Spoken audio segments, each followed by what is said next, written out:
Hello and welcome to Happy Horror Time. My name is Tim Murdoch. And my name is Matt Emmert, and this is our 200th episode. It's going to be a... Scream, baby! I was like, wait, are we already doing references? Yeah. Tim, happy It never 200th. stops. Happy 200th, Matt. Tim, isn't that crazy? It is crazy. I'm when French. you go pee? I remember, I know I talk about podcasts really starting in 2020 when we Kimberly back. Well, like episode 20 was like the reboot when we really started doing it weekly and seriously. But the first episode was like in 2017? Yes. Wow. But then that was when we were doing like one episode every 6 months. Right. Oh, no, it took the pandemic for us to get our ass in gear. And that's when I remember when I was always just like a guest host. Every week it was like, and you have another guest, and then we became co-hosts, right. And now we're everything. Right. Oh my gosh. Like when I'm flying the plane, I'm like... I'm a co-pilot. Yeah. And when I ride a bike... I'm a co-bicycler. I'm a co-ist. And then when I'm teaching, you're a... teacher's assistant. Teacher co? We have co-ed locker rooms. What? That doesn't make sense. Here's the thing about locker rooms. Tell me, Tim. Sexual fantasies? I know. No, God, no. I worked at a gym. You know this. No, I don't. Wait, when did you work at a gym? Yes, I worked My voice is high. I worked at a country club from 94 to 96. Oh, the country in Hilliard, Ohio? Yeah, well, it's gone. They just demolished it. It was there for 40 years. They demolished it. They're going to put up condos. Oh my God, if you had still worked there, they would have kept it. It was called Sawmill Athletic Club. Sawmill? Mm-hmm. Wow. Did you have to give towels to people in the saunas? I'd have to fill in. It was like a little cubby, and like they had like kind of like Bates Motel. They'd give you a little key. Oh. And yeah, it was very fancy. And you give out these beautifully bleached white towels. Did you ever dress up as your mother and murder people in the shower? Yes. Oh, wow. Cool. No, my job, this is, you know this, but I worked in the weight room. Oh my God. How perfect. No, but they must have learned a lot from you for that. No, God, no. My job was at the end of the night to put all the weights away, and I could only go up to a certain amount of weight. Wait, what happened if they were really heavy? You're like, hey. I paid a guy with Snickers to do it. Oh my God. First off, you've never told me that story. I swear. There you Most go. of the time you talk about working at the security guard. Right. That kind of stuff I've gotten a million times, but I didn't know you worked at a gym. Mm-hmm. Well, it was only Sundays, and my hours were so ridiculous. 7 to 11. 7 a.m. to 11 a.m.? No, at night. When no one was working out until 11 o'clock at night. I mean, no one. Wait, that's more than 5 days a week? No, it's just Sunday nights from 7 to 11. Oh, 1 day a week. Okay. Yeah. But in exchange, you got a full membership. Wow. And I bet you took it full advantage. Not really. No, but during the summer, I'd lay out by the pool. That sounds fun. Yeah, like the fun. Beverly Hills Beach Club and yeah, but it was 90210. just, it was funny because there was this one thing, my friend Claudia and I, there was kind of controversial. I'm going to say it now because it's, 28 years later, just like Scream. Yes. There was this trainer named Carlos. And there was another trainer named Lisa. Both married. And they were hooking up. Yes. And so like there was one time Claudia and I were laying out by the pool and they go, Lisa, Carlos, phone call. Like that. So so that was their cover? I don't know, but like over the thing. Anyway, who cares? Wait, was this 1996? Yes. Oh, the same year. Yeah, Lisa and Carlos were having their affair. Oh, no, the same year Scream came out. I was going to say, first off, just want to say to all of our listeners out there, thank you. If you've been with us from the beginning, if you came in late, if you went back and listened to our episodes, if you've listened to all 200, you deserve total applause because I don't even know if we've listened to all 200 of our episodes. I feel like I have. I at some point, I don't love listening to myself. I don't either. But... I don't know. Like, okay, I love our interviews. When we listen to like our regular episodes, I don't know. Like, I'm very critical of myself. Well, what's interesting is when I thought of doing this, I was 40 years old. I know, which means you're how old now? 57? I'm gonna be 47. No, I remember because you had started Happy Horror Time, the Facebook page. Then you're like, hey, do you want to do a podcast?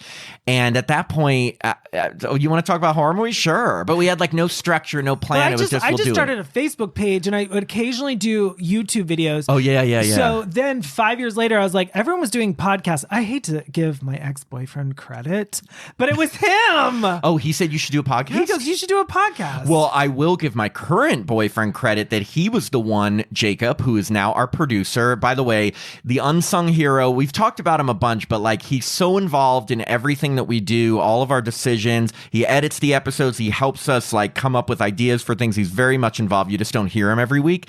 But Jacob was the one who in 2020 said to me, I promise you this, he said, I was totally not into podcasts. He was like, I've listened to like those random episodes you do with Tim. He's like, have you ever thought of like really committing to it? I'm like, what do you mean? He's like, well, if you guys did like a weekly podcast and got serious about it, got some audio equipment, everything, like you guys have some like a fun dynamic. I bet it could do well. Like he's the one who told me like, why don't you like go all in on this? And then I came to you. I remember that. I was sitting in your living room and now we're sitting in a house. Yeah. But we were in like your boyfriend Jacob, who I know. Of course. Yeah. I'm talking like I don't know. Let me say he did such a good job. Like we were sitting in the room and he was off to the side, and you and I did like a handshake. Do you remember that? We did? We did like a handshake, like saying, to shake on it? Yeah, we're like, we're gonna do a podcast. And we shook on because it. we were like, I was like, if we do it, let's get more equipment. Jacob will edit. We'll do weekly episodes. Let's reach out to people for interviews. And then we reached out to Kimberly Beck and had her as our first real interview. Like, and that one was great. It's still one of our best ones. No, I mean, because our first interview was with Kevin Spiritus in my backyard. I know, but see, the reason I don't count because like. First off, I wasn't even in that episode, so it doesn't count. I was in the side and stuff. And also, like, I remember he spent most of the time talking about, like, non-horror stuff. And I was we were pushing for horror. Yeah, but then we got him back on the podcast and got him to talk about part 7 and stuff. But Kimberly Beck, to me, was, like, our first real full interview. Yes. And also still one of the best. Oh, my God, I love it. J-Lo. Her and Ben. Well, so if you've been listening for a while, for our 100th episode, we did, like, hey, ask us anything, and we all answered questions. So we're like, what are we going to do for the 200th? And we're like, okay, let's do something we never do, which is talk about a past movie. So now if you're a Happy Horror Time patron, which you can sign up to be, we do talk about all past horror movies under themes, and it's really fun. But for our regular episodes, we're always talking about new horror movies. So we thought for our 200th, let's make it a listener's choice. And we did polls, if you noticed on social media like a week or two ago. Oh, and before I forget, I want to do a shout out to my friend Kat Bush, not Kate Bush, because she's running up that hill. I'm running up that hill. No, her name is Kat Bush, who did the graphics for us. She compiled the graphics for the little tournament thing. So I want to really thank you, Kat, for doing that. She's been a listener of the podcast and really, really appreciate that. Thank you, Kat. We first had 4 movies for each decade, and the winner of each decade went up against each other to choose the movie we discuss. And no surprise, the final movie, the winner was Scream. We are. We're just children fighting our way around in this. Oh, that was beautiful. That's called Whisper to a Scream. Does everybody have the Scream soundtrack like we did? I did. I actually. Oh my God, I had everything. I had the CD. I don't know where it is. I had the CD too. I had Scream 1, 2, 3, 4, 5, 6, 7, 8. Oh no, not yet. The Scream 2 soundtrack was my favorite. Oh, yeah. No, Scream 1 was really good too because they had the slow "Don't Fear the Reaper." I think I liked every song on the original Scream album. Oh, it was great. Anyway, so we're taking things back to 1996 to discuss the movie that won the votes. Not everybody voted for. I know some people think Scream has been talked about a million times, and you're totally right. But guess what? We haven't ever dedicated an episode to Scream. Yes, we've talked about it in many things. Obviously, we had Kevin Williamson, the writer of Scream 1, 2, and 4, the creator kind of the series with Wes Craven. We had him on the podcast last year. That was such a surreal moment for me just because like I remember back in 1996 because there was no, I mean, I know that the internet existed, but I did not have a computer. That's right. I didn't have a computer. I don't think I had one either then. Yeah. I didn't. In 1996? No, I didn't. And so like any information, I had to like really depend on Entertainment Weekly magazine. Entertainment Weekly and the newspaper. Yeah, or like, TV. Or TV. So like any information about Scream, I really, really hung on to. And do you remember the magazine called Cinematistic? Sounds familiar. Okay, so they had this like 5-page layout of Cinematistic. I'm probably butchering. I keep thinking you're saying cinema autistic. Cinema autistic, but it's cinema. Cinematistic. No, that sounds right. So they had this 5-page article and it had like millions of pictures. It was glossy. It was this beautiful magazine. And the only place I could find it was at the Up Arlington Library. That's right. I'm turning myself in today. And so like I said, I went up to the lady. I was like, what happens if you lose the magazine? She goes, oh, well, you owe us like $20. She's like execution. And I was like, she goes, you're deaf. You're deaf. And so I remember I whipped out $20. I gave $20 back in 1996 for a magazine. Like literally said like, I'm not bringing this back. I basically turned myself in like, That's I lost bold. it, but I really wanted it. What did she say? She was like, give me that 20. She's like, give me that I think she was just pocketing it. She probably did. She probably just made that up. She's like, 20, even though it was nothing. Yeah, I know. I was like, she's like, I don't give a shit. It's a magazine. Yeah, she's like, whatever. That's so funny. I mean, But that's how desperate we were. I mean, at least I was for any kind of information. So we just have to tell you because Scream, here's the thing. Scream has been such a big part of both of our lives. I know. And I know that you and I have our favorite horror movies, Halloween and Friday the 13th, but Scream definitely has to be my second, the series is my second go-to best horror series and has been such a big part of my life because I was alive when it came out versus Halloween when I was not. I just want to go back to 1996, find out from you where you were when you first saw it and the effect it had on you. I'll tell you for me, I was in December of 1996, I was a senior in high school. Came out December 20th. Yes. My family, I was into horror movies. Halloween was everything to me. My family took me opening weekend. My sister was home visiting went with your from mom, dad, and your sister? Mom, dad, and my sister was home from college for Christmas break. And they took us opening weekend to Scream. My parents knew that I loved horror movies. I don't remember knowing anything going into it. I don't know why it wasn't on my radar. I don't remember a ton of previews before I saw it because we went that opening weekend.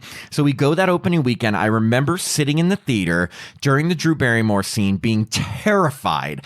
I will never forget like that first time when, first off, all the phone calls and then when you first see the killer in the costume like run across the room.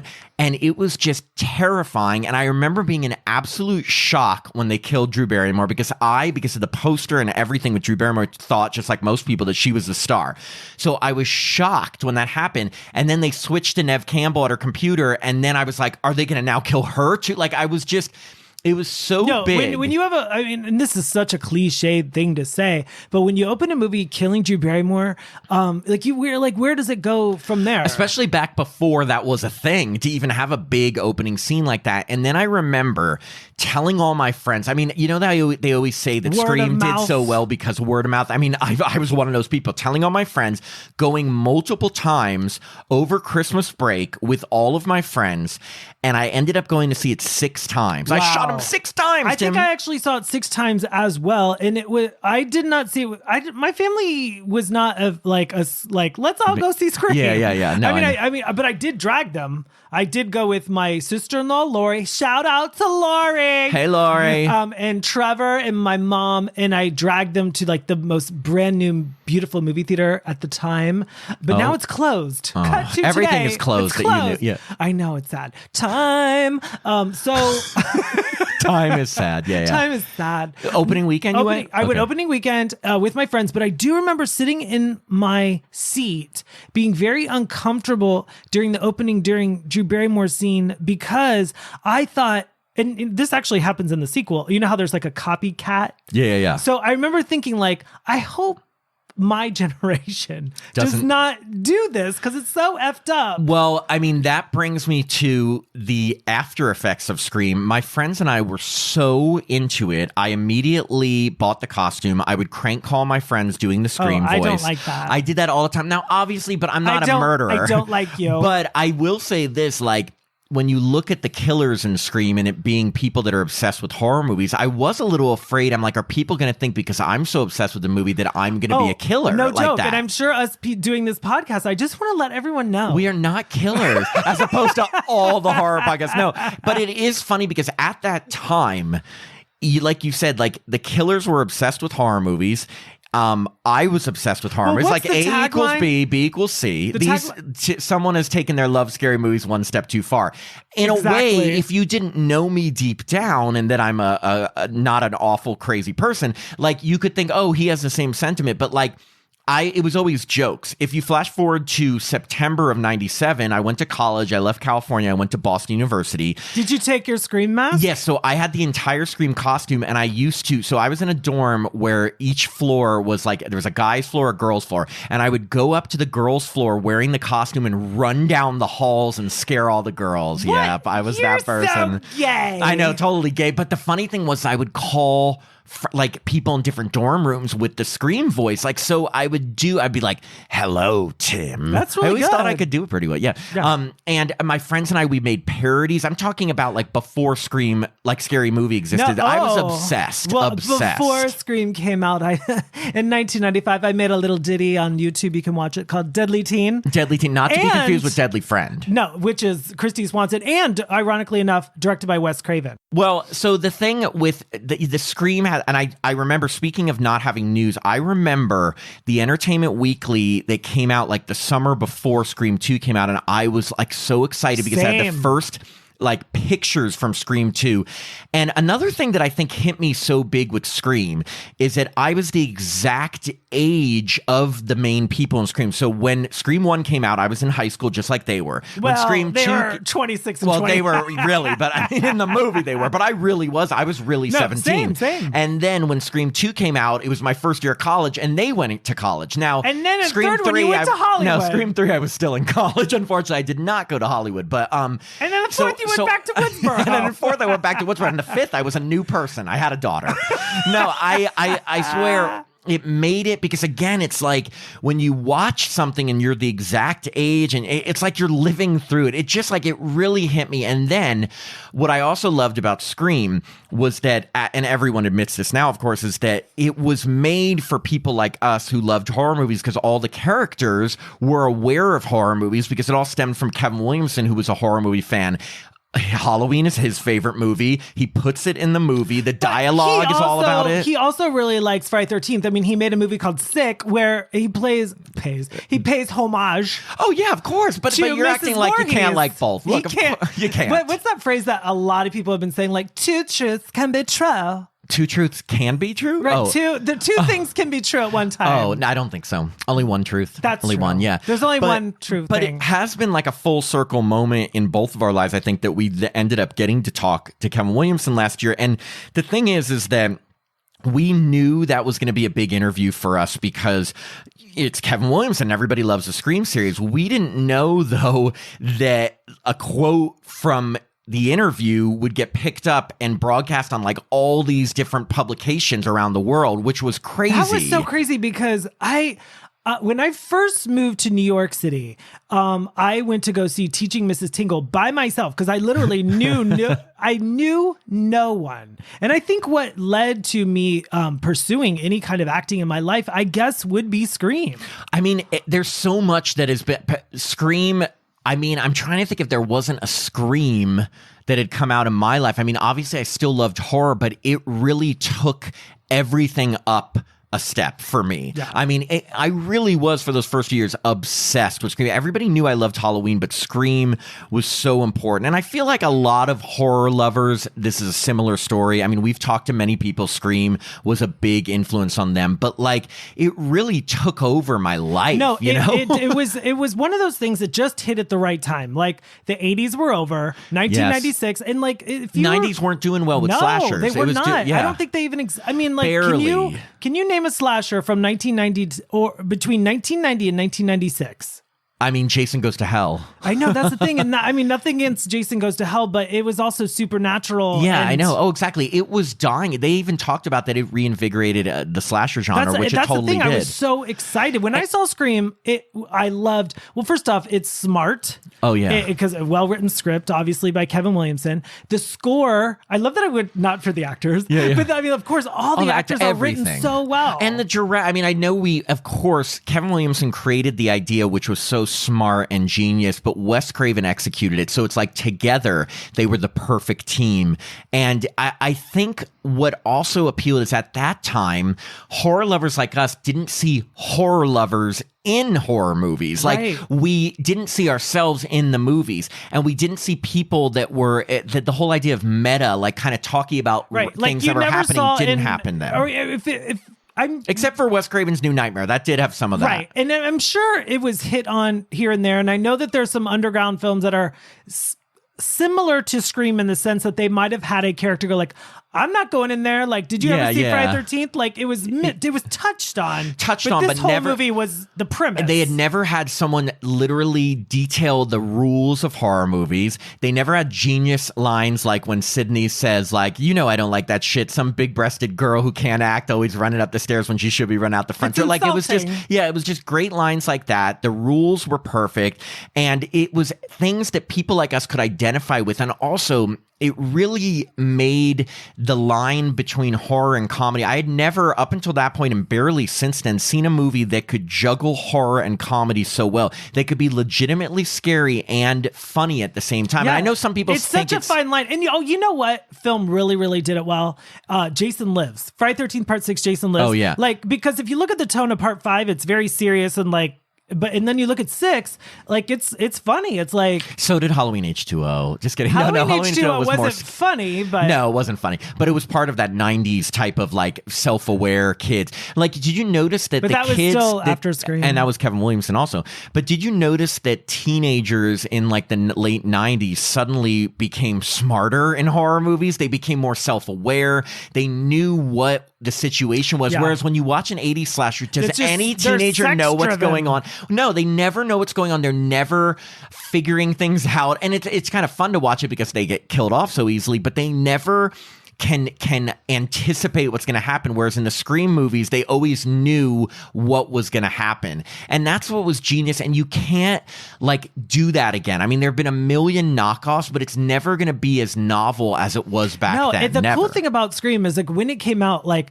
it, when Urban Legend came out, I was so excited. I was like, did you remember the trailer for Urban Legend? I was like, oh my gosh. But we all wanted more. That all came from Scream because we wanted more Scream. I know what you did last summer, Urban Legend, The Faculty, Halloween H2O. It was almost like... It was the 80s all over again, but it's smarter. And it was like top studios were dumping a lot of money into them. Oh my God. Whereas like...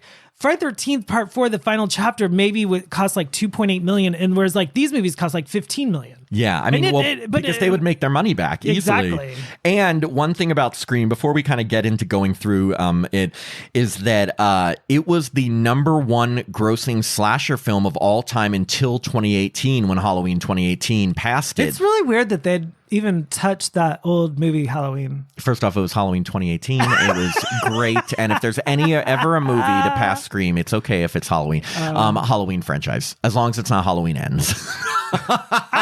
Tim's favorite. I love Corey. The Corey cutting out. Oh, Corey. Anyway, well, that's kind of our little background Scream. And also, if you haven't listened to the interview with Kevin Williamson, we do spend a lot of time on the Scream franchise. I will say this. We didn't spend a ton of time asking about the first Scream, and here's why. Like, I think we've said this before, but like, you have to understand, we have this amazing master of horror, Kevin Williamson, at our disposal for about an hour. He has such an extensive resume of horror films. He's talked about the original Scream a billion times. We knew that. We wanted to touch on all of his works collectively. I've got a question for you. Did he tell us, because again, was it written in 3 days? Did he write it in 3 days? I think that's something you can see on the internet, but yes, he was house sitting. There's the whole story of that. It is a great story. And we didn't ask him about it because he's repeated repeat it so many times, but like he was house sitting. He was like on the phone with his friend who was like, he was a little scared because he had scared himself watching like a documentary on the Florida serial killer. And then his friend was like messing with him on the phone and asking him, like playing horror trivia games with him, basically what they do. I think it's just scary being in Florida. No, he wasn't in, I don't think he was in Florida. Oh yeah. I was like, no, but the serial killer. Anyway, it's like a great story, but he's told it a million times. Anyway, my whole reason for saying that is that we kind of breezed over Scream 1 and asked him more about the sequels because he hadn't talked as much about that. Obviously, we could have had a whole hour on the original Scream with him, but we wanted to be, we wanted to kind of give him a full, well-rounded interview. So just, if you do listen to the interview and you're like, why isn't more on Scream 1? I love, I don't even think it has sunk into my head that we actually interviewed Kevin Williamson. I know, it is. It's like a dream, especially the 17-year-old in me. He was like my idol, and especially after I came out knowing this is an out gay, horror-loving writer. I mean, I wasn't, this is going to sound ridiculous to anyone listening, but when I got to New York City, I still was not out of the closet. I know. It took LA. But Tim, I remember dating girls. I actually dated 2 girls. That is hilarious. Those poor things. So when I walked into, like, I want to say a Barnes and Noble, there was like a magazine and like, it said Kevin Williamson gay. No, but Kevin Williamson's like jumping what looks like the earth, like he's jumping above it, and it says like Kevin Williamson, like, because at the time he was doing Scream, Dawson's Creek, and I want to say teaching Mrs. Tingle. Yeah. And so it was said like on top of the world. And so I picked it up thinking like, how cool is this? I haven't come out of the closet yet, but I was about to. And so I was like, how cool is this? This gay guy from Wilmington? Where is he North from? Carolina, yeah. Yeah. Like he's doing everything I want to do. I mean, I thought the same thing, except again, I didn't come out until after college either. So and he created Scream. During the Screams, I knew of him and I knew he was young and had created it. I think I knew he was gay. I think it didn't even factor into me until my 20s when I came out and was like, wow. And also, I felt like, and I knew his favorite movie was Halloween.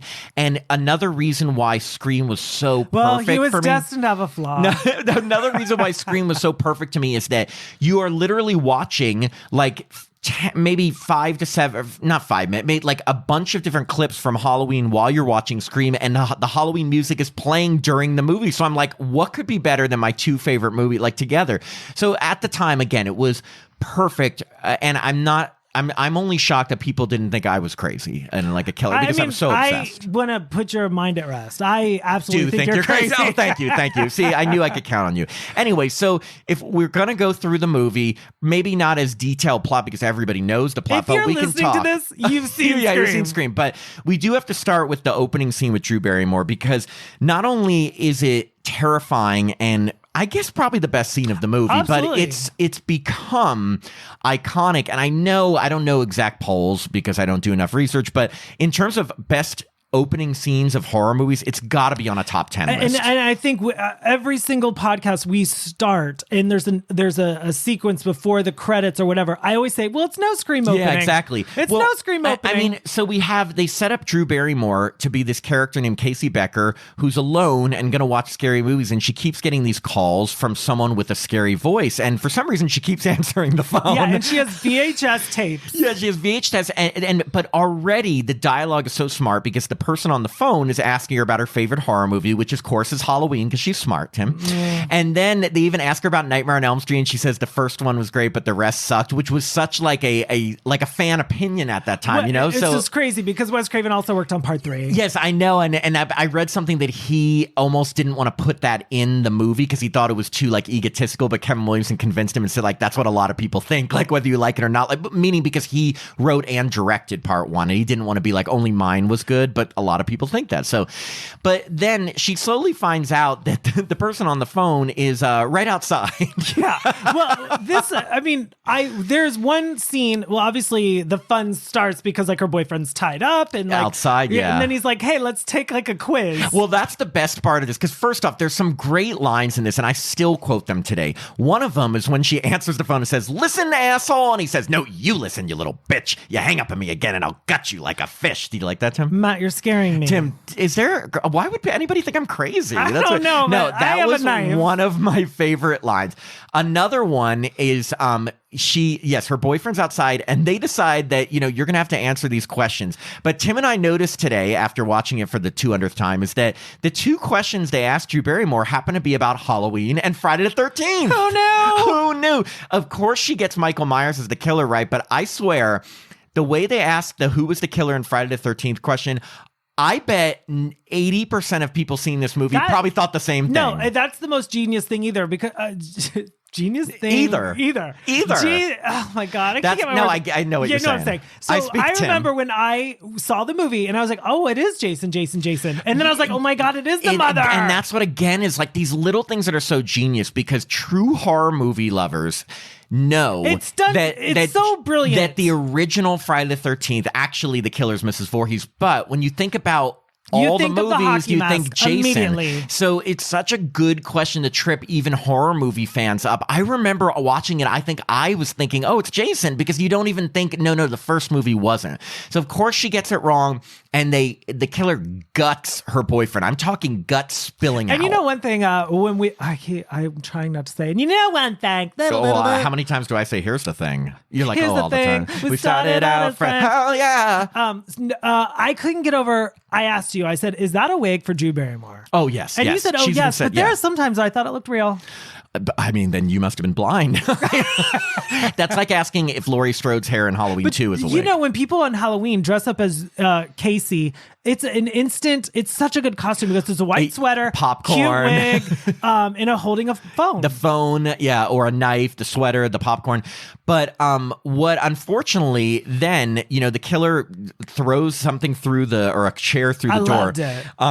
What makes this scene so heartbreaking, other than the fact that she gets killed, is that when she gets out and you think she's getting away from the killer, her parents are literally driving home into the driveway as the killer gets her. And I remember the first time I saw this.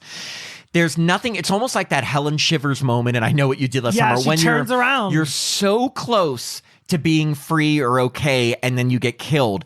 And, you like her over this point because it's Drew Barrymore. She's been in it a while, and she gets stabbed, and then she, can't even scream to get her parents' attention. Well, yeah, it's very disturbing. And I will say, though, every single time I see it, when the mom is approaching and she goes, oh, the flowers look great, don't they? Oh, God, they really have the great water. By the way, if you have not watched this with subtitles, do yourself a favor, put on the subtitles, and watch the ridiculous conversation her parents are having as they walk up to the door. It's such throwaway dialogue. It is such, like, Wes Craven said, hey, just have something to talk about. And you can tell she's just like, oh, those flowers. Yeah, they're really getting watered well. After the music, when the mom takes the fire of the popcorn and throws it in the sink, and then she runs back up, and then she goes, not my daughter. My eyes get watery. Well, every single time. It's a great performance by the mom. And then when she hears her daughter still suffering on the phone, and then they go outside and they see her hanging and gutted from the swing or from the tree. Tell me this.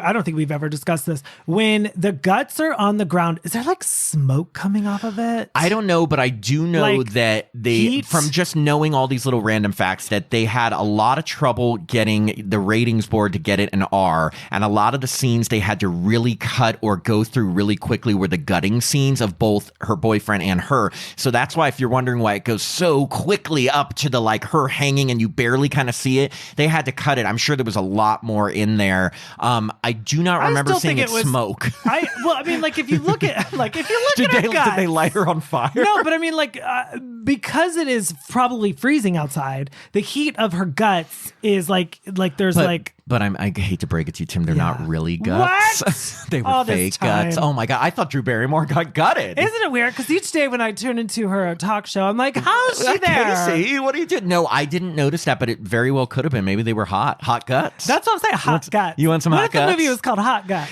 But the way that first scene ends, it's like a movie in itself. Right. It could have been a short film. Yummy Coke. And one thing Kevin did tell us in the interview is that he wrote something that was basically like the opening scene as like a one-act play in, I think, college or film school. I think college.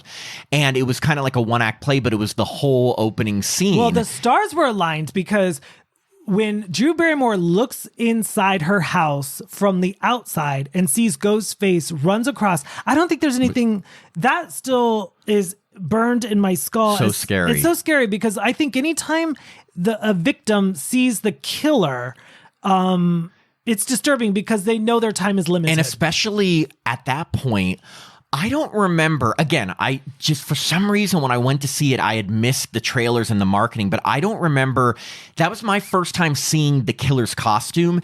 And any costume, when you know someone is trying to kill you and has like a scary costume, and it makes it extra terrifying. Like you just see a random Joe in, yeah, it's scary, but they're not as scary as someone in a costume and a mask. And I didn't know, I don't even remember if in the trailers, they must have shown the costume and the mask a little bit, but I just remember seeing it for the first time when she sees him run through her house really quickly. And that was, I just remember being terrified. I was 17 with my parents and my sister. Well, I must have been 20? You were like 38 or something. I was 42. Yeah, 42. Got it. When Scream came out. Yeah, so it was scary. But anyway, right away, they go right to Neve Campbell and her she's boyfriend. on a huge computer. She's on a computer that looks like it's from 1985. And like right away, there's like a sound outside. And again, I remember thinking, wow, are they going right to another kill? But it's just her boyfriend, Billy. They don't have like opening credits. They just say Scream. Scream at the very beginning before. And it's her boyfriend, Billy, who wants to like hook up and stuff. And this is where they play the lovely, slow version of Don't Fear the Reaper, which I loved on the soundtrack by the band called Gus. Did you recognize him instantly from The Craft? Yes. Okay, well, let me change that. I knew Neve Campbell from The Craft and Party of Five, of course. I did recognize him from The Craft, even though his hair was a lot shorter in The Craft. It's fresh because we just saw it. I don't like his hair in this. It's very distracting. It looks really greasy throughout. But I will say. I was listening to a podcast called The 90s Rewind with Christine Taylor, who's also in The Craft, on the way to your house. And Skeet Ulrich, am I pronouncing that right? He was a extra in Weekend at Bernie's. and that was like, so he studied acting with, who's that guy that was in Fargo? I mean, there's a lot of people in Fargo. I don't know. He's married to the lady that with the college controversy. Oh God, he was married to Aunt Becky? No, I don't know. You're gonna have to. Anyway, he got involved with acting, and his story is just very interesting. William H. Macy. William H. Macy was his teacher. Oh God, I saved that story, Tim. Sometimes a Tim story can, you never know where it's gonna go. Well, yeah. Who's this wife? Okay, so I have this great story. So there's this guy. He's married to this person, and he did that. You know what? Just kidding. I get it now. William H. Macy. Yes. And yes, that's funny. So he's in Weekend at Bernie's. So catch him in Weekend at Bernie's. Did he say what scene? No. But he did say he thought it was awesome because he got $50. $50, and then he turned out to be a serial killer in Scream. Oh, that's where I was going with that. Okay, so also when he started doing press for The Craft, he was interviewed by Interview magazine, and they had to. He said, he goes, yeah, my next role, I play a serial killer. So then he said that? Right. Oh. So then he called his publicist and was like, wait a second, I think I just gave away that I'm the killer in the next movie. And like the whole thing is about me being the killer. So can you call Interview magazine and get that line out of there? But he goes, or the studio is going to kill me. Yeah. Oh my God. Well, think about how crazy things went starting with Scream 2 when they knew that like, because remember Scream 1, no one knew that it was a whodunit or whatever. They didn't have to have secrecy. Starting with Scream 2, everything was about who's going to be the killer. Going back to 1996, when you first saw Scream, did you think Skeet was the murderer? So here's how what I thought. Like first, when they get to the attack scene, Sydney's first attack scene, and she finds the boyfriend, and he shows up and drops the phone. I remember thinking, oh, this is just your usual like red herring early type of thing, although it is weird that he had a cell phone. But then I remember later in the movie thinking to myself, I wasn't sure, but I was like, oh, how genius would it be if he did turn out to be the killer? Because I had never seen movies where someone you think is the killer at the beginning actually is the killer at the end. I remember thinking as a teen, the person who you think at the beginning, it's never them. But then I'm like, that would be a great twist. It's like a twist upon a twist. So I considered it because I'd seen so many horror movies at that time and I'd never seen that. So I'm like, I thought it was just a red herring until I was like, that would be a great twist on the red herring. I thought it was Fonzie. Did you really think it was the principal? I mean, because his voice sounds like the killer. The way he was using those scissors, obviously he gets killed, so that eliminates that. But the way he was using those scissors was, I remember thinking like, I don't think you can touch kids with scissors. Oh yeah, the things he did as principal definitely were not okay. unbelievable. Well, when we get to the next day, when Sydney goes to school, we meet Tatum, her best friend, who's very sassy. And again, so many quotable lines, like when she How says, does it feel to be almost brutally butchered? no, that was Linda Blair, who has a cameo. By the way, I mean, I'm sure people know this who love Scream, but like Linda Blair plays a reporter and is very, very quick cameo. I wanted more from her too. But Tatum is Sydney's best friend. And the best part is when she tells Sydney that Casey Becker was butchered, she's like, oh, she sits next to me in English class. And Tatum says, not anymore. And I just thought that at the time, I remember laughing so much because that is really like, not anymore. And you and I have seen this movie a million times. There is one particular extra. Okay. Listeners, listen to this episode, then watch the movie and watch out for this. When in the scene where they're walking to school and she's telling Sydney about Casey Becker being killed, there's an extra that walks past her who looks like Tim dresses. Oh, that's nice. I didn't think you were going to think he looks like me, but thank you. He's like blonde. He's very preppy. He has a wraparound like sweater. It looks like he's going to like a country club, but he's going to high school. Yes, he's going to high school. But then in the classroom scene, when she's looking at the empty seat because Casey Becker's dead, the Tim extra sits 2 seats in front of Sydney.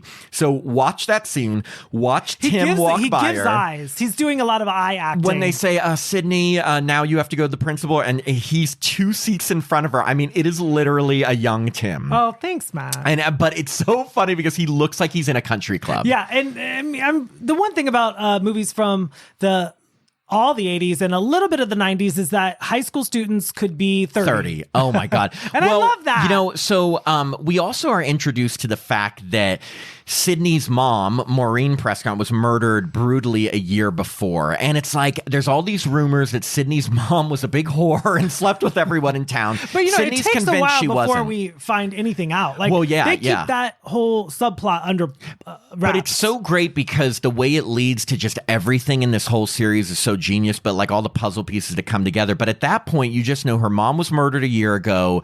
Sydney thought that the killer was Cotton Weary. Gail Weathers, the tabloid reporter cheesy tabloid reporter, Top Story, thinks that Sydney got it wrong and everything. But when we get to the big Sydney attack scene, first off, one thing that I laugh at every time, but we've even posted on this on social media.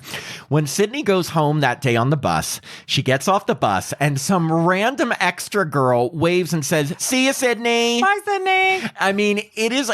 Who is that? It's what's that called? A looping. But no. That was. I saw the girl get up and wave. Like, look closely. But what I'm saying is that who is that? And we don't know. And why is she on a bus? Why is she not at the party later? Why can't Tatum drive her home? Yeah, why can't Tatum drive her home? And also, why doesn't Sydney have her driver's license? Well, if you pause it just right, you can see his penis. So Sydney goes home to her humongous, beautiful, empty house. That house is so amazing, and the sunsets and the music there's such a wow factor. And when she takes a nap, not that I wanted to take a nap during Scream, but it looks so comfortable. You know what I also love about that scene? They do a great, when she's getting like clothes and stuff, she opens the closet door and there's like a music cue that makes you think someone's going to appear behind the door and then doesn't. Such a good job. Because again, really good. We just saw Drew Barrymore die. Like, what is next? And you know that someone's going to be coming after her. But like, anyway, she takes a nap. She wakes up. She finally gets a call from the killer. Of course, she thinks it's Randy. It's a great conversation, but unlike Casey in the first scene, she thinks the person on the phone is bluffing. So she goes outside and it's like, "Oh, really? You're out here? Well, what am I doing?" And I just thought it would be funny. She goes back inside and he's in a closet. Yes, he's in the closet. Yeah. So, but before is gay. The best part is that. And it's just so tacky. Like, she thinks she's all lighthearted, thinking it's a joke. And he says, "You hang up on me and you'll die just like your mother." Remember, this is a girl whose mother was killed 1 year ago brutally. Right. And the director of photography, whoever he is, or the editing, I don't know who did it. But when they like zoom in on her face, you know that this is serious. And her facial expression was great because it changes from like laughter to complete anger. Like, I'm pissed. But I will say, this is the only word in the script I question when she says, "Fuck you, you cretin." I, as a teenager, never would have used that word. I don't know what a cretin is. Well, then exactly. Then an adult wouldn't even say it. It was an interesting choice of words. I will say I did learn quickly about what a cretin is. Well, it's I just know like now. yeah. But it was just a word that I wasn't using as a teenager, you know. But yes, the killer is in her house. She has a big scuffle with the killer. Did we bypass the scene where they were sitting by the fountain? Did that already happen? Oh yes, you're right. The fountain scene. Okay, so where they introduced the friend group, Right. Stu, Tatum, Randy, her, and Billy. In that scene, when Skeet and who's the other guy? What's his real name? Randy. What's his Jamie real name? Kennedy? No, not Jamie Matthew Kennedy. Lillard. Matthew Lillard. Oh, by the way, if you get to see the remake of She's All That, it's called He's All That. He does like a dance number at the prom, and it's the first time I ever thought he was kind of sexy. I said it. Oh, I said it. Not back then, but now in his 50s. Yeah. Yeah, well, because I'm pushing 50. But there is should I talk about this? Yeah. Okay. They say a lot. Basically, He says, fuck rag. he says, yeah, come on, you fuck rag. Or Billy says that to him. All And Tim, this time, I thought he said fucker egg. fucker egg. You heard that, listeners. Tim thought that he actually said the words fucker egg. But I was like, what's a fucker egg? I have no idea. I thought it was like just a mean saying, but I was like, you know what? Maybe these hip LA kids know And something Tim was I like, don't. didn't you think that too? I was like, no, I heard fuck rag. If you listen, just play that scene. You hear the word, you fucker egg. He says fucker I'm egg. telling you, you don't. Who says fuck rag? Now I'm gonna listen for fucker egg. I don't know what kind of I'm an not insult alone. is that. I'm not Listen, alone. fuck you, you cretin. Fuck you. You are a cretin. Anyway, yeah, we so her attack scene. The best part about her attack scene, other than that she runs up the stairs right after saying, "Oh, all these dumb actresses that run up the stairs." She calls 911 via dial-up on her computer, and anyone who was alive in the 90s or used the internet knows that, like, I guess she was already online because otherwise it would have taken 20 minutes to get online. But I don't remember being able to call 911 through your internet. I then. didn't have a computer until 2004. But even when I still had one, either way, she calls them. But the genius part about this is that the cops are there literally within 30 seconds. Well, they must 30 have, seconds. but she lived out in the middle of nowhere, so that was kind of convenient. They must have been hanging around there, but that's when they really set up Billy B, because Billy just shows up and the phone drops out of his, and you're thinking, wow, if he is the killer, how sloppy. Why, when she opens the door, would David Arquette have the mask like the way Holding it? Yeah, I was like, that's not right. I mean, they needed a quick scare, it but worked. I didn't even care as much about that as much as how did the police get there so quickly? Like she puts it on the internet. 30 seconds later, Dewey's then there. Tatum was there, and then Gail was Everyone's there. Gail shows up. Just hey, I thought something would happen to Sydney tonight. She goes, they said something. Sydney? What about the costume? Well, to tell me, they said something about a costume, and Tatum gets there. First off, Tatum, the worst friend ever at that point, because she's so late. If Tatum had gotten there earlier, she would have picked her up because Sydney was staying at Tatum's house, and this whole thing would have been averted. But because Tatum's practice the land whole late, thing would have been averted if Sydney's mom wasn't sleeping around. if her if her mom wasn't such a hoe. Oh, you know what? She was just a very unhappy woman, Tim. Everyone would have been survived. Neil Prescott was away on business a lot. That's all. True. Neil should have been there. Anyway, she goes to, but the best part is, she accuses Billy. Apparently, they let him off because his cell phone records didn't match the cell phone. Right. Oh, and what's interesting is like, so they're obviously cut to the police station, and Skeet is with his dad. The dad is the one, he wasn't having an affair. Yes, he was with Maureen Nev Prescott. Nev Campbell's mother. Yes, yes, he was sleeping with Nev Campbell's mother. It's interesting that they have this character, but it's not really focused on. They no, but it was just like they don't say much about Skeet Ulrich's mom, but then bring her in as the killer in part 2. I always thought that they could bring his dad in somehow around this. Part 7's around the corner. I mean, that's the thing. His dad now had a wife and a son as serial killers. And the daughter that's rough. Is the girl Barbera. What's her name? Barbera? Okay, his granddaughter is Melissa Barrera.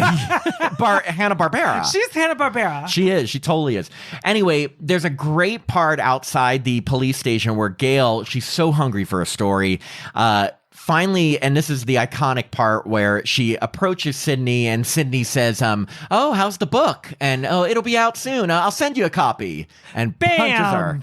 punches her, which I remember as a viewer, like, you're so excited about that because at this point, Gail is just like a bitchy reporter. Well, at that particular time in our culture, like, punching journalists was okay. No, but like we had hard copy and what was the other one? We didn't have TMZ yet. Hard copy Entertainment Tonight. Yeah, well, Entertainment Tonight stars like that. I mean, but but it wasn't our news reporting. There's always been tabloid journalists, right? And they're cheesy, but not and they. Yeah. To that point, but well, and the thing is that it was on the rise. One reason that Courtney Cox wanted this role, it's been documented, is because she had been known as Monica on Friends, and she kind of wanted to shed the like nice girl, good girl image, and she Masters knew she of the could. Universe.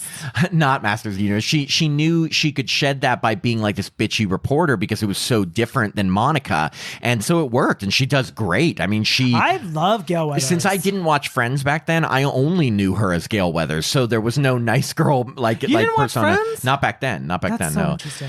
Yeah. So anyway, the funny thing is that when she's at Tatum's house, and by the way, we got to talk about the fact that Tatum's mom is the mom in Gremlins. Dang, dang, dang, dang, dang, dang. She has like one line, and it really sucks because She's she was got a couple. well, she was so important in Gremlins. She had a great scene in Gremlins. And She was killing those gremlins with microwaves and blenders. One thing that they do in this movie that's really well is between the suspenseful scenes, they have like comedic elements. And I'd say the biggest comedic parts are Dewey, because he's kind of like a doofy cop, and then Randy, who's like the funny, obsessed friend. And, Dewey trying to act like he's like hardcore, like hard shit is always so funny in this movie. Looking back, then he became a little bit more serious in the other movies. But in this movie, it's the first time we got to know, like, he was just Tatum's older brother who just like was so trying to prove himself as a policeman. Wow. Watching him so young. He was 25. That was really bizarre. And I think Courtney Cox was just 32. So, and that's when they met and started dating. Yeah, they were married until 2013. They had a baby named Coco, who's now what? 19, 20? I can't do the math. After that, I always thought it was funny that the day after her attack, she went back to school. Yes. I always thought, like, wouldn't you, like, after an attack, like, would not want to be... Apparently, she wanted to be around people. But so Sydney and Tatum go back to school, and Tatum's trying to be very protective of her. Stu, Tatum's boyfriend, making a big joke of it. And it's so in, like, low class, like, someone runs through the halls wearing the costume, which, like, is just awful to do. Yeah, so don't they get the rest of the school day off? They get the rest of the school day off because Sydney has a run-in with the killer in the bathroom. Well, not before a that. very dramatic scene with their boyfriend. And this is the best because this is the scene they do in Scream 2. What's the word I'm looking for? Not considerate. Oh my God, he's so inconsiderate. She runs into Billy. Now remember, she first thought he was the killer and then they let him off. And so he's kind of angry, but she's also like shook up. And I love also, that he goes, I just want my girlfriend. They do this melodramatic scene where he tries to compare his mom leaving the family to her mom being murdered. And she's like, your mom's not in a coffin somewhere. And I just think it's like the worst analogy ever. Like, it's like, Tim, let me console you with this. Like, I know your mom's dead, but my mom left. Is your brain leaking? Is your brain leaking? I know it's interesting, but like the idea that you compare your mom running off to someone's mom being murdered, but he says to her, he's like, it's been a year. I think it's time you get over that. Oh my gosh, I think that's a lifetime of not getting over it. I'm pretty sure your mother being brutally murdered when you're a kid, you never get over. Ever. Like, and it's an unsolved, well, I guess she thinks it's Cotton Weary at that time, but it's pretty much a sort of an unsolved case. Like, well, according to Gail Weathers, it's unsolved, yeah. We're getting to that scene, like when Gail Weathers and Nev Campbell have that scene. Yeah. Outside the school. She goes. I think it's so good. It's great. It's so well written. Well, because Nev Campbell, the reason you find out that they have beef between each other is because Gail's book that she wrote about about Sydney's mom's murder, accused Sydney of like making up things and trying to like cover up the fact that her mom was sleeping around. And Gail You're not challenges so sure her anymore, are yeah, you? Nev Campbell says, I saw Cotton Weary there, and Gail Weathers is convinced like Cotton Weary was just sleeping with your mom. Someone framed him and everything, and then you can see the doubt in Nev Campbell's eyes that like, oh my God. Both actresses in that scene are so strong. Yeah, but it's great. So well written. It's great because also Sydney's starting to realize, well, now there's more killings. What if this is connected? Like she doesn't want to think of her mom as the person that she was, or the rumors said she was, because it's her mom. And her best friend Tatum, she's actually saying it to her too. Yeah, she's well, like, that's the thing. You can only hear that Richard Gere, gerbil stare. Well, that's the thing. Well, school gets canceled because Sydney has a run-in with the killer in the bathroom stall. But by the way, before the bathroom stall run-in with the killer, there's this hilarious scene with these two, like one's a cheerleader, one's a girl, where they're just talking about Sydney making shit up. And Ricky Lake. And it's ridiculous. But these two actresses, that scene has become so iconic that they attend horror conventions. That's amazing. Good for them. Good for fucking them. Can you imagine having one scene in a movie and being able to like ride off that? The blonde was in a movie, like a straight to DVD movie with Joey Lawrence called Body Shots. That is random. Not she the was Body in that? Shots with Tara Reid and Jerry I was like, O'Connell. wait, I know Tara There Reid. are two different. Maybe his is called Tequila Body Shots, but there are two Body Shot films. Vodka Body Shots. I'm in Jello Body Shots. No one ever wants to see Jello it. Body Shots? Yeah. It's really sexy. Those girls hilarious because one is a cheerleader and one is just like I don't even know the weirdest style. Like it's so like weird. She's wearing a purple shirt and like a green beret. It just doesn't. It's so the 90s. Weird. But the best is like they're totally saying that Sydney made it up because her mom was a whore and da-da-da. And Sydney goes into a stall so they won't see her. But I was always thinking, what if Sydney just stayed out there and they came out and saw Sydney? Like, what would they say? Yeah, like, hey, girl. Oops. Well, she then like gets down on her knees on that filthy bathroom. Look, she hears someone's whispering, Sydney. Right. Wait, Tim, one more time. Sydney. And I don't know what's going on. She couldn't get something out of her purse. It was taking forever. Took forever. But the thing is that she leaves her purse in the bathroom. She runs out the hall and like everyone is convinced, oh, that was just a joke. I love that nobody, like she was almost killed the night before. It probably is not a joke. And don't forget, Casey was killed. Yeah, and like her boyfriend. There's a real murderer out here, so I think you should take every threat seriously. But what if all the teenagers decide to do because, you know, there's a killer on the loose? Throw a party. Yeah, let's throw a party. That just shows you. I mean, but you know, Kevin Williamson captured youth. But they don't take things seriously. No, of course. And the thing is that it did capture the idea of any reason for school to be canceled, even if it's like literally your classmates are getting murdered. Woo! They're like, woo, canceled. Party! And that's the thing. Nobody but Sydney, even Tatum, not so much is taking it seriously. Like Stu is not taking it seriously. Billy is making horrible analogies. Randy, they have a great scene. He works at a video store, which again, such a product of its time because now we don't have video stores. I know, but I miss them. He has it was a big video store. Big scene where he's talking about everybody's renting horror movies and he talks about they should look at prom night because everyone's a suspect. A random girl asked for the horror movie with E.T.'s mom, which is The Howling. I almost said Cujo. Well, she was in, Dee Wallace was in Cujo. And during all of this, there's this huge movie poster for Mother's Boy starring Jamie Lee Curtis. I know, so many great references. But we got to talk about the scene in the video store when Billy confronts Randy and like Stu is like on his back and it is so homoerotic. All three of them, it's like they're going to get busy. Looks like it's about to be a Sean Cody video. Like Stu is like holding him in a headlock. I love that you reference Sean Cody. He's playing with like his earlobe. And then Billy like honks his nose. Like, I mean, they might as well all started making out. They were doing so much touching. It was so touchy. And Randy thinks Billy is actually the killer. Stu is defending him. Right. I mean, Randy's right about him and Stu's defending him because he's the other killer. But Randy like literally is just trying to figure this out. Randy's a nerdy guy. He's always wanted to get with Sydney. Sydney's never looked at him like that.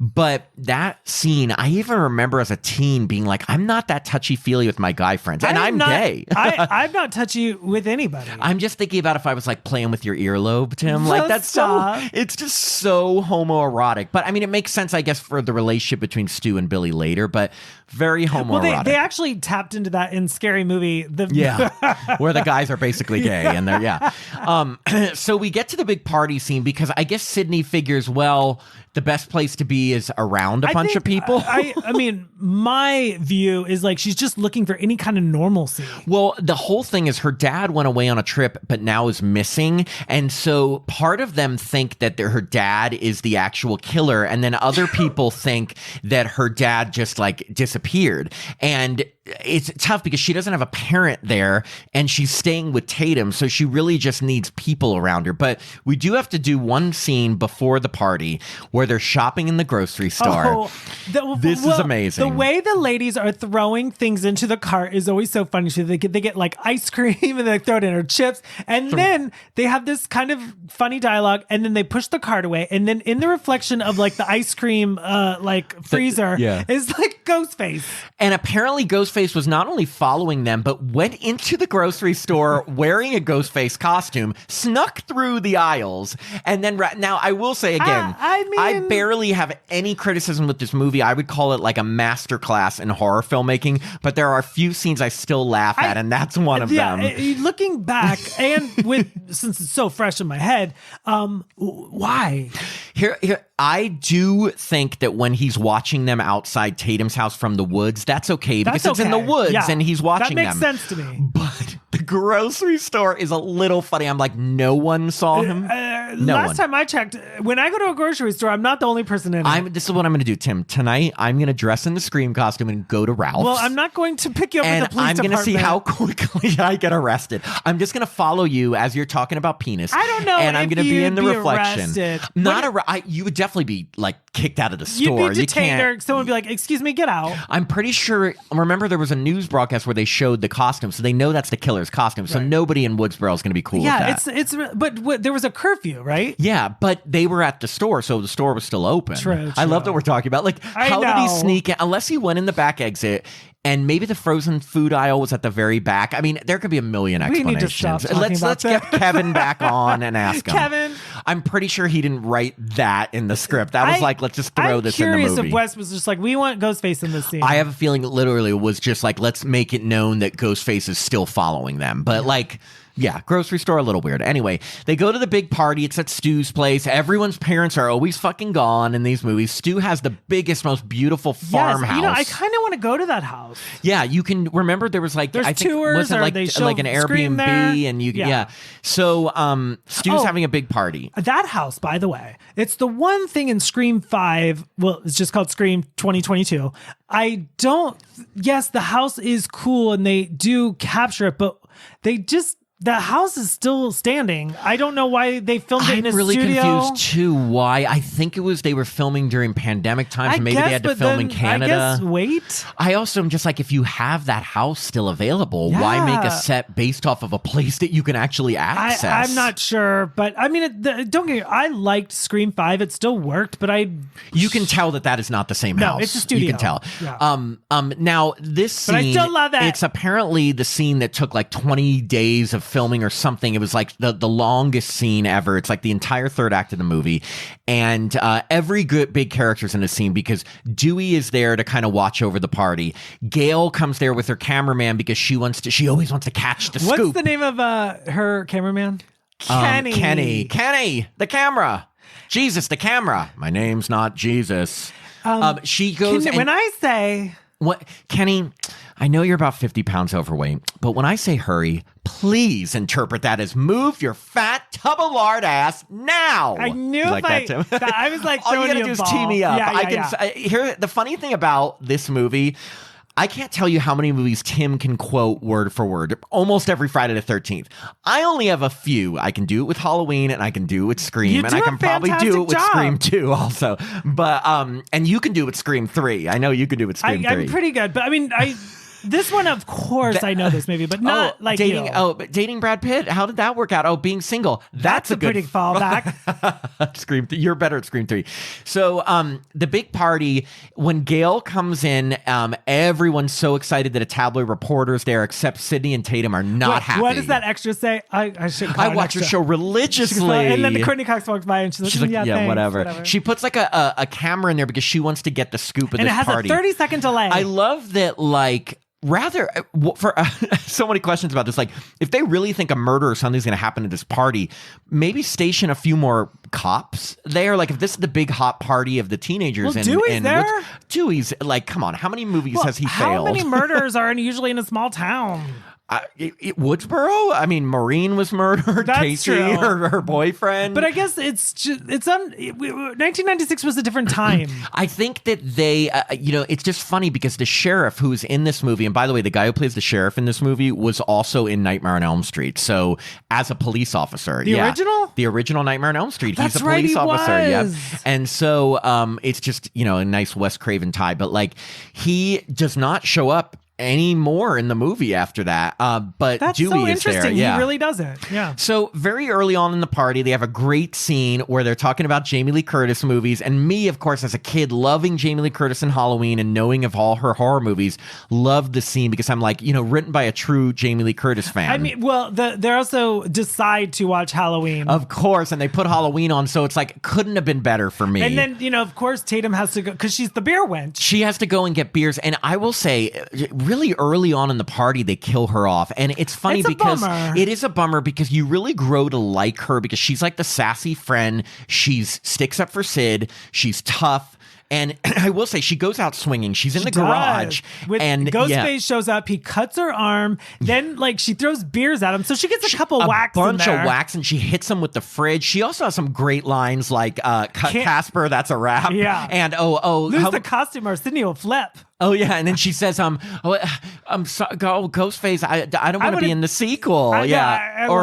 Please don't kill me, Mr. Ghostface. I want to be in the sequel. Like, great lines. But then her big fault is she tries to sneak through the pet door. The doggy door. Good try. It is really funny because she gets her top half through and she's so tiny that I feel like she maybe would have fit through. I think if it wasn't moving, she probably could have done it. But Ghostface, the funny thing is Ghostface is just like, wow, this was easy. He pushes the garage door and it rises up and then cracks her neck at the top. Oh. Now, I will say, I think back then, not so much. That would have happened. But I do think most garage doors have sensors and will stop. But back in the 90s, you never know. No, we killed kids. I have a horrible story, but one of my friends, I'm not going to say who on the podcast, but as a kid, I turned in Cheaters, Lisa and Carlos. They had 2 cats, and one of the cats got smushed by the garage door and killed. So meaning back in the 90s and late 80s, like garage doors, maybe they could kill people. But anyway, poor Tatum is left hanging from the pet door. And then Billy shows up and he wants to make up with Sydney, and Sydney has a change of heart, decides, even after his horrible analogy, you know what? I'm going to give him a shot. Let's talk. And their talk is great. Marco Beltrami. Beltrami. By the way, yes, Marco Beltrami did a score. This was one of his first feature film scoring, and it's amazing. The score is so good. The dialogue is really good in this scene between... do it, Tim. No, you brought it to life now. Well, you got to do the part in this scene.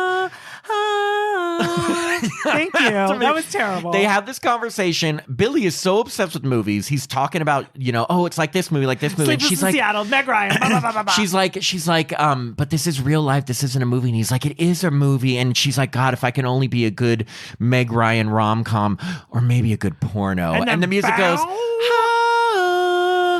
and then it just stops. And then they do it. And then it goes, boom, boom, boom, boom, boom. And I will say, for her to make a decision like, I'm going to lose my virginity tonight, day after she's almost been killed, day after she thought her boyfriend was a killer. I don't have any problem with this because you're probably not thinking clearly. So any chance at normalcy or and the pain going away? How would you not want to have sex when you hear... Well, here, Matt, only the audience can hear that. Nev couldn't hear it. Nev heard it. She was like... No. What if they really record the score, just have like a girl near a microphone going, that would be amazing. Anyway, so she proceeds to have sex, and they're doing the sex scene, and they cut it in with the PJ Soul scene in Halloween where she drops the towel and says, "See anything you like," and everybody watching the movie. It's a sheet. It's a sheet. You're right. I thought you maybe you've seen this film. Oh, I thought you knew Halloween. Sorry, you're right. It is a sheet. Oh my God. And as all the guys watching Halloween are like, oh, yes, the tit shot. Yeah, everything. And, she has sex with Billy. Finally, everyone leaves the party. And then she combs her hair with a brush. But whose brush is that? She must have been in that big bag that she left in the school bathroom. God, the one she was struggling with. She's like, hey, I need to get something out of here. It's going to take me 3 minutes. She finally found that brush. So, most people have left the party. And she then decides to talk, right after sleeping with him, she decides to ask Billy, hey, who'd you call when you were in jail? And he's like, my dad. And she's like, no, the sheriff called. And he's like, what do I have to do to get you to believe I'm not a killer? And she's like, why are you talking to me like a psycho? Right. And they just had sex. So what a weird conversation to have after doing it. Like maybe before having sex? Well, the cool thing, the best thing is the timing of Ghostface. He comes in and goes out the window. Ghostface attacks him and you see him stab him and blood over flies and up over. On her face. Yeah. And so she's like, oh my God, like the killer just killed Billy. And then the killer runs after her. They got a great chase scene. She even gets on the roof like Halloween 4 style. I love falls onto a boat. Yeah, but like, and watching it because, there's no audience around us. I'm not in a crowded theater, but I was like, that's Nev. That's not Nev. That's not Nev. Yeah, Nev, Tim Nev. loves to catch like when it's a stunt woman versus her. And I never noticed every time that they'd switch, but I think Nev did a lot. I mean, I do that now as a 47-year-old man, but when I first saw the movie when I was... You just bought it. I was just like, it's all now. Let me just tell you, this isn't like when you watch some 80s horror movies, like the stunts are done literally, it'll be a girl falling and it's a man that has a totally different frame with a wig. Watch Buffy the Vampire Slayer, 1992. They're not even trying. It's like a man in a motorcycle. Watch I'll never forget the 90210 scene when Donna got pushed down the stairs. I paused it. It was a man with a wig and you can see the man's face. Like you can see his face clearly, and I'm like, that's not Donna going down the stairs. I don't think when they made these shows, they're like, we will soon have HD. They're like, nobody will pause this. Who's gonna know? Us. Yeah. So Sydney also finds Tatum dead. So she is like, she's shocked. like, it's on. She finally runs to the cameraman who, has been watching Kenny? the little like 30-second delay broadcast, and they're watching Randy inside by himself, watching Halloween drunk. And in a very like clever dialogue, he's talking to Jamie Lee Curtis on the screen saying, look behind you, Jamie, look behind you. But the actor's name is Jamie Kennedy and the killer's behind him. So it's just clever. Like it's they very say clever. that. And then but the killer doesn't kill Randy. No, instead, who does he kill? Twist. He goes, it's on a 30-second delay. So he slides the door open, then he gets his throat slit, and there's so much blood. Oh, and the poor cameraman, his last dying thing is to point the way out of the van to Sydney. He like goes like, and then Sydney gets stabbed, which I totally forgot she got stabbed. She got stabbed in the shoulder, which and every so survivor gets stabbed in the shoulder. Right, well, or where's like a good place to get stabbed that you don't die? Like right here on your forehead, like the temple. Yeah. Like or anything in the shoulder, the arm, the leg, and you're okay. But Sydney's running around. She tries to even stop Gail, but she really just makes Gail get into a big car accident. Oh, yeah. So she gets, you always think she says Bajio. So I know I was making fun of Tim getting the fucker egg line, but I'm just as bad because You're guilty. I will say up until maybe 2 years ago when we started doing the podcast, I thought, this makes no sense also, but when Gail gets in the car, she sees all the blood on her windshield, and then Kenny's body falls on the windshield, and she says, I'm sorry, Kenny, and she says, get off my fucking windshield. I thought she said, get off my fucking Pajio. I thought for some reason the Pajio was a name of a car. I thought it was the van, and the van was called a Pajio. I thought it was, and so until I put subtitles on for the first time, I had no idea she said, get off my fucking windshield. I thought she said, get off my fucking Pajio. If you really sounded out, windshield, Pajio. Now, but why did I never look up that there were no cars named Pajios? Well, because, how much do you know about cars? The funniest thing is I remember the first time I was like, oh, it's windshield. Oh, my God. But that's how Tim felt today when he realized it wasn't fucker egg. Tim, I want a version of Scream that has fucker egg and Pajio in it. Well, we do have we got it. It's in our heads. It's our head. Yeah, exactly. So she does not say Pajio. There are no cars named Pajios. There were Geos that we know of. Let's start a car line, Tim. All the right. Pajios. I build cars. And one of us is called the fucker egg. You're such a fucker egg. You're fucker egg Pajio. Anyway, so Sydney, there's another great scene where she finds poor Dewey's been stabbed in the back, and she escapes into like the cop car, but she doesn't have the keys, and the killer loves just like flinging those dangling those keys outside. But she finally gets away, and both Randy and Stu are coming at her like, help, he killed her, and she says, fuck you both, goes inside. And then we have the big, oh my God, Billy isn't dead, he's still alive. And I remember when I first saw this movie, that's when it clicked to me. I was like, I bet Billy is a killer, because how did he survive? And I also didn't see any stab wounds on him. He falls down the steps, and then he's got his big famous line, because he still loves the films, and he's like, Anthony Perkins, Psycho. Oh, well, because he lets Randy in, and Randy says, Stu's gone mad, and he says, we all go a little mad sometimes, because apparently Billy has a quote from a movie just at disposal. Yeah, he's like, this will do. Like literally he's just like, hey, I'm gonna wait, let me use these, I am ready. And then he shoots Randy in the shoulder, right? Because he might be in the sequel, and that's why Sydney's like, oh fuck, he's the killer. And she runs to Stu, and she's like, Stu, help me. And then he's like, surprise, Sydney, with the voice changer. And there's two killers. Then you realize there's two. And then it starts this The scene that I felt so uncomfortable, it's the three So of them in disturbing. the kitchen. This scene in particular, I was sitting with my mom, my brother, and my sister-in-law, and I felt a little guilty at that point because I was like, this movie got really dark. But it was dark in like the best way. Yes, And this is what I mean. It wasn't like they were torturing anyone. It was No. just sick in that they are sick. Right, because they start stabbing each other because they have, their big storyline like, okay, they were attacked. Yeah, they want to be the survivors of this murder spree. They admit to Sydney that, they've been behind not only these murders, but they killed her mother. Right. And she is just like, she's dumbfounded. And she's like, why did you kill my mother?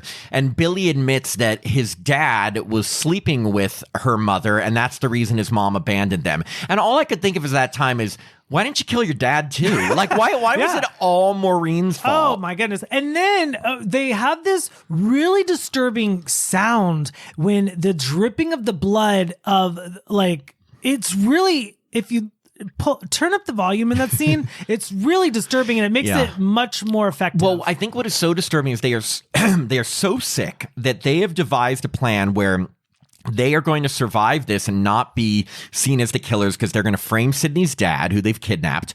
They're going to frame it that he killed everyone, then shot himself, and they were left for dead. But in order to be left for dead, they have to make it look like they have been attacked. So they start stabbing each other, but then it gets out of hand, and they're stabbing each other so much that they Billy's may not be able almost, to survive this. Yeah, Billy's almost killing Stu. But you mix that with Stu's dialogue is so funny that to me, it kind of takes the seriousness out of it in a good way, meaning like we don't have to sit there and just see two psychopaths attack each other.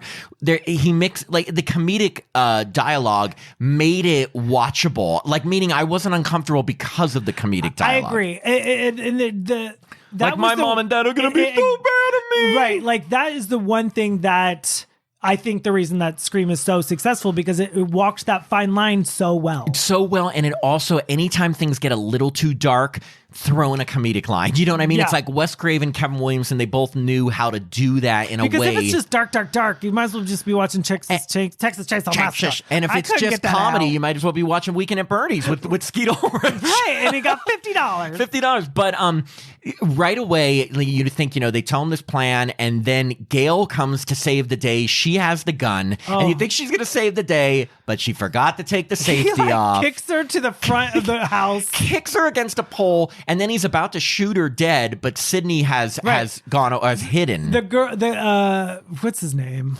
Who? The Stu? Stu? Stu's like, where is she? He's like, where is she? So instead of shooting Gail, they go to look for Sydney, but Sydney, in a nice little twist of fate, calls them. Is so It well is written. so, and it's so like, it's so, what is the word? Like, when you get your just desserts. Well, it's like, it's just satisfying. Yes. It is so satisfying because she calls him and she says, using the voice changer, guess who just called the fucking police? Like, Billy goes nuts and starts ripping up the furniture. Stu is like dying and just, making funny jokes.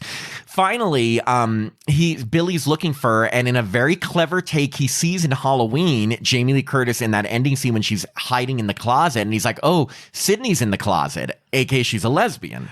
Oh no, and she jumps in the closet, knocks him out, but not before Stu then comes out and they have a big fight. Well, they also have the umbrella, right? You mean Umbrella? Ella, but she's also Ella. wearing the Ghostface outfit. Apparently, one thing we read is that when the stunt person who's wearing the Ghostface outfit hits Stu with the umbrella, the second time they hit Skeet Ulrich, they actually really hurt him, and that the reaction of his pain was real, and they kept it in the movie. It looks great. Yeah, it looks great. Well, Stu and her have a big like little showdown, and they're like wrestling, and he says, "I always had a thing for you, Sid." And what'd she say to him?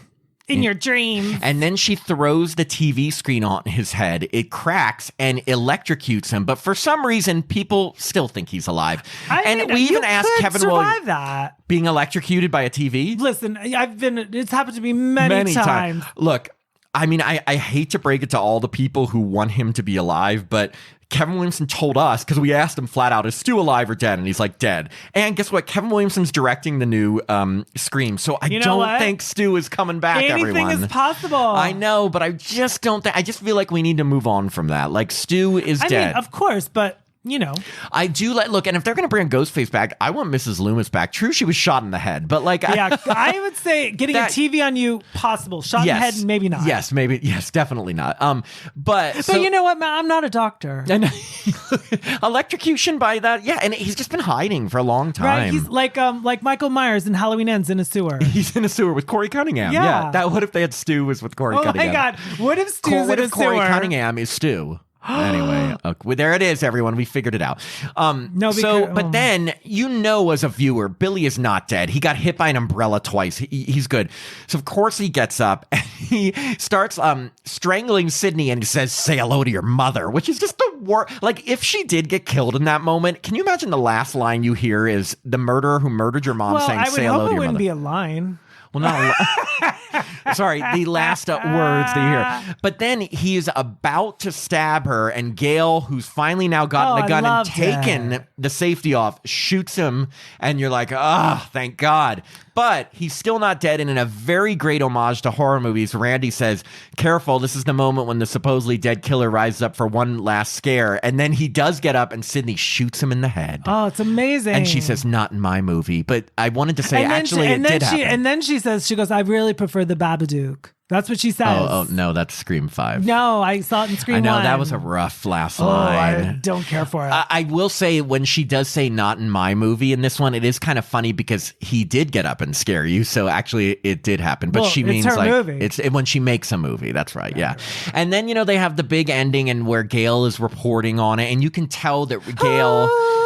even though that Gail has just survived this big thing, and you think like that's going to humble her. No, she still wants to scoop, and that's why in Scream 2 she's even thirstier than ever because she's gotten some fame off of it. That's right. And then Scream ends with, at that point, I don't remember many movies where the credits had pictures with names. And that terrific song. It made it. It became a touchstone in culture. Because the cast was so cool. And again, we didn't have TikTok. We didn't have social media. We had nothing. We had Scream. We had Scream and we had the credits. And talk about a way to get people to stay through the credits. Okay, I will say this. I know that movies have done like numbers during the credits where like the cast is singing and other stuff to get people to watch. But I guess what I'm saying is back in the 90s, I don't remember credits that would put a name up with the person's picture so much. Maybe I'm wrong. I don't remember Liv Schreiber. He had such a tiny role in the original that it was interesting that he got a big old picture. I think that at the time, Kevin Williamson had written a treatment for Scream 2 at the time. Now, of course, they didn't know if it wasn't successful, they wouldn't have had it. But at the time, Cotton Weary was always going to play a part in Scream 2. So they wanted to have an actor, a real actor, and like a name or someone that could be a bigger part if it became successful, which it was. So it was right, meaning they didn't want to give it to like an extra because that was a character meant to be in Scream 2. And I'm happy they used the name Tori Spelling because then we got her. And then we got Tori Spelling playing her. No, it's great. But anyway, like all in all, I mean, this movie is almost perfection. It really is. Like, I mean, I don't think it's too much to say that because if you're a horror fan, if you're not a horror fan, everyone loves this movie. Like, I know people that say they hate horror movies and they say, "Oh, but I like Scream." And that says a lot when you can reach over so many different types of genres and appeal to so many people and still remain good among the true genre fans. It's not too many things in the movie look dated or feel dated. It holds up. Yeah, very well. And it's so smartly written. It's very well acted. I mean, like I said, there's those tiny little things we kind of laugh at, which whatever, but like it's just so well done. Of course, we don't get scared like we did when we first saw it. I'm definitely not scared seeing it, but we've seen it probably 100 times. You know, like I mean, I've seen it so much, but to become. Throughout my life, certain movies have made an incredible impact on my life. And the only movie that has made a bigger impact on my life than Scream is Halloween. The only movie other than that. Come now, dear. It'll be easier for you than it was Friday for the 13th. Jason. Yeah, but I mean, so many people Scream was so important to. And that's why these movies, I think, are still going on. And, what is so cool is that we can be here in 2024 talking about this 28-year-old movie, knowing that a new sequel is on the way, which is with great. The original Final Girl and the original writer now directing it. I mean, that is incredible. And do not forget Courtney Cox. Well, has she officially signed I'm on? She say will. Yes. Like, can you imagine of all movies for her to skip, she's going to skip the one that Nev like, Campbell nah. comes back to and Kevin Williamson comes back? No, she'll be in it. And I hope they get Patrick Dempsey. Me too. That Thanksgiving stud. Yeah, I mean, that's the thing. He'd be big horror now that he's like Thanksgiving. I mean, because Become a Scream king. He'll be in Thanksgiving 2, obviously, because he More was turkey. the killer. Thanksgiving 2, more turkey. Second helping. Yeah. The second helping. Yeah. And oh my God, wait, if Scream 7 comes out next year, 2025. That's also the year Thanksgiving 2 is going to come. He's going to be big in horror next Absolutely. year. Patrick, we want you on the podcast. Can you come on? Yeah, I think he's. Oh, I got him on the line. Oh, hi, Patrick. Oh, he hung up. That's weird. No, he realized who he was talking to. Oh, yeah. I mean, what are your thoughts? Like, what do you think? Why do you think Scream's had such a legacy? Staying power? Yeah. Because it was original. It was the most original thing that came out in such a long time. Well, as we've said, the movie Scream is basically making fun of the horror films of the 80s and 90s, well, loosely 90s. Yeah. So that's never been done before, where people acknowledged the horror films of the past, and they didn't while really creating quote them. a story, right? So it was a nice mix of comedy and good acting and writers, directors, score. It really was is. Just Everything a perfect is storm of awesome. It's really perfection. Like, as Nev Campbell always says in interviews, she always says it was like lightning in a bottle. I mean, it really was. I mean, and the fact that she didn't get to go to New York. Oh, wait, what? For what? For Scream 6. Oh, yeah. It was lightning in a bottle, except when they don't pay her enough. Yeah. But, I mean, Kevin Williamson said on our episode they should pay her more. And then suddenly it makes national news. And now he is directing. And guess what? They're paying her more. Yeah. Who knew? No, but, I mean, I really think that for me, the reason I have such staying power is that, like, it was definitely incredibly original for the time, but like it was a new type of slasher movie. It was very much a slasher movie, but the characters were smart and aware of things. And again, they hadn't had that. I can't think of that in any horror movie, but it was also so well done as a slasher movie. Yes, it had elements from other movies. Like they had done a phone call in When a Stranger Calls that was a creepy opening scene. They've had masked killers, but it just never quite went like this, and it never was quite as like slick and fun. We always talk about it's very stylish and hip and cool. I think those were quotes that were on the VHS. Oh, was it? I Maybe really think that's someone put stylish, hip, and cool. Well, no. It's true. It was Tim Murdoch. Happy Horror Time. Happy Horror Times. I mean, everyone's stylish, like, hip. Can we get a quote from you? In 1996 when we weren't even Happy Horror Time. When I was 20. How old was I? I just think that also we talk about this often when we watch horror movies. We talk about how sometimes we'll watch a movie that will be really effective or very powerful or have a great moral or have a great message, but we don't enjoy it. And we're like, we appreciate it, but I never want to see it again. That's what the movie did. The movie set the bar so high that we compare everything to it. But what I mean for Scream and why it's so successful is that if it is fun. Yes, you're watching people getting killed, but it is a fun, successful, good time. It's entertaining. We always talk about entertainment value, and a lot of times sometimes critics, it's like they need some big overarching meaning and stuff like that. But if you don't have the core entertainment value, A, word of mouth is not going to be great, and B, people are going to see it once and never want to see it again. This is a movie you always want to revisit. Number one, like it had such staying power. That's what I think is the craziest thing. The story of Scream's success, if you look back to 1996, in the first opening weekend, I think it came in fourth and it made like $6 million, and they immediately considered it a flop. But then every week after that, it either stayed or it got better. It was like one of the first movies in a long time that after its first week, it rose up in the charts. Like you never see that. No, if you know anything about the business, like if a movie doesn't open in the top 10, it's like DOA. Or also, if it opens at a certain amount, it usually loses 50 to 70% of that in the second week. Especially horror films. Can you imagine opening $6 million, then the next weekend making like 10 million? Like it kept getting better and bigger. And then I remember they re-released it in like May of 97. Yeah. I mean, they greenlit a sequel, which came out only 1 year later. I mean, the word of mouth on this, it became everything. All of the people in my high school knew about it. I mean, after we just got done praising this movie for a long time. You prefer Scream 2. I know. Yeah. I mean, it's so funny because yes, Scream 2 to me over the years has surpassed Scream, but it's funny, like revisiting it today. Like I remember how much it affected me, and now I'm starting to like question that again. I'm like, oh my God, do I still think Scream 2 is better than Scream 1? I know, it just, from revisiting it, I'm remembering the magic that came with this movie and how we've got magic for like you. Really how strong and powerful it was, and talking about it has made me like, it's like reinvigorated my love for it. It's probably because you're talking to me. It's you, Tim. It was ever since I heard Fucker Rag, I was like, I think I like Scream better. Fucker Egg, sorry.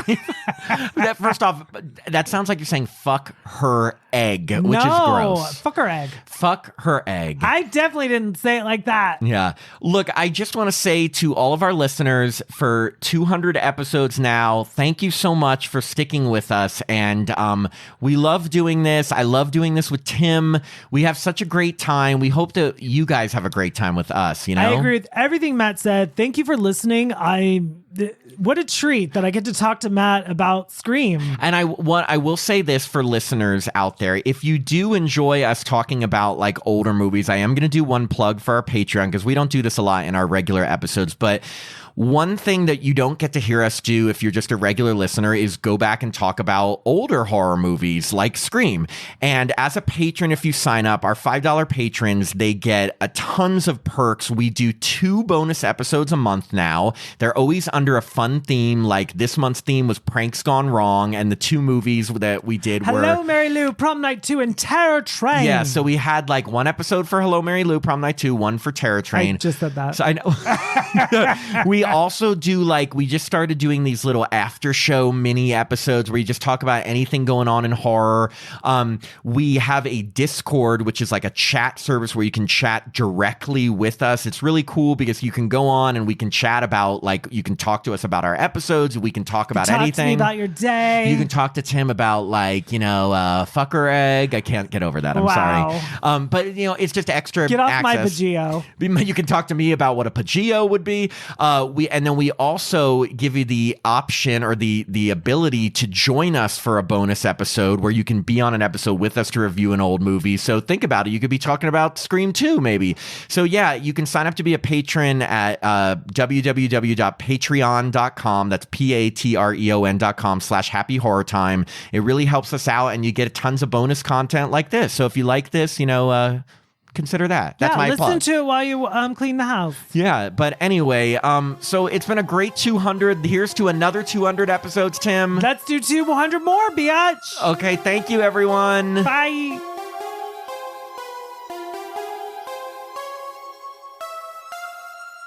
Thanks for listening to another episode of Happy Horror Time. If you'd like to support the podcast, please sign up to be a patron at www.patreon.com/happy horror time. As a patron, you get access to all our bonus content, which now includes 2 new bonus episodes every month, a monthly after show mini episode, access to our Discord community so you can chat with us directly, and the chance to review a film with us in one of our bonus episodes.